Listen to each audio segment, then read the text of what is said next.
If that old piece of plastic tubing were to crack or break behind the dash, I would have 50-60 psi of oil pressure all over the back of my gauges and back of the radio, and it would just be a big old mess. Hey folks, welcome back to the channel and welcome back to my 1970 Corvette.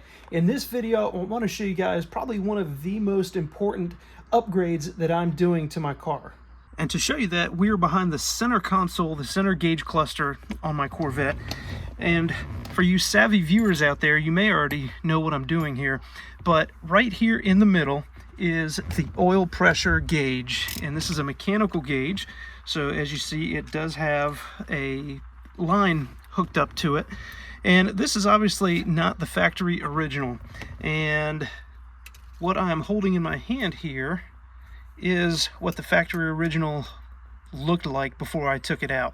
This is, I believe, an 1/8 inch piece of plastic tubing that hooked up to the back of the gauge with a fitting that looks like this.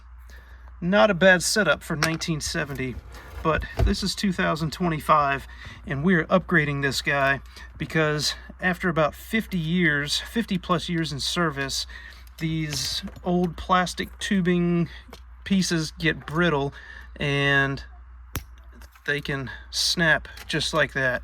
Now that's okay for the vacuum gauges. I actually have a vacuum gauge, auxiliary vacuum, hooked up down here, and I put a new piece of tubing on that runs to the manifold. That's okay if that line breaks, but if this tubing were to break behind my gauge cluster, I would have oil all down the back of my gauges, down the radio. Not that it works anyway, but nonetheless, it would be a big mess. So what I have done is I have taken out or pulled out the gauge cluster. I have removed the factory original fitting. It's a 90-degree fitting, and I am replacing that old plastic tubing with some -4 AN braided stainless tubing. And the way I did that was I bought this kit from Allstar, and there are others on various parts websites, but this is the kit I went with.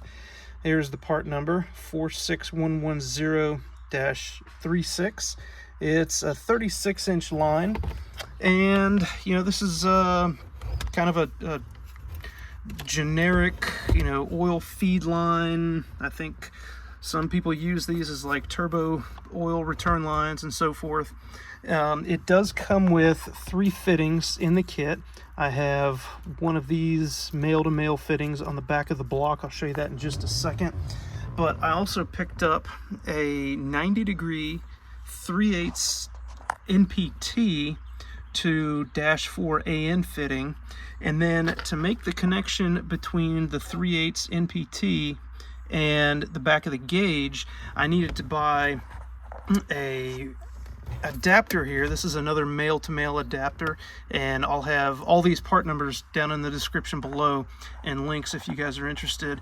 But this is a 1/8 inch JIC to 3/8 NPT, and then that goes into the 3/8 NPT that then goes into this 90-degree adapter that fits into the -4 AN stainless steel line that kind of sneaks back through behind the gauges there and then goes through the firewall, comes out the firewall here, and I did put a new grommet where that comes out, and then simply attaches to the back of my block here. And again, this is a standard 350 block, nothing special, standard 3/8 NPT.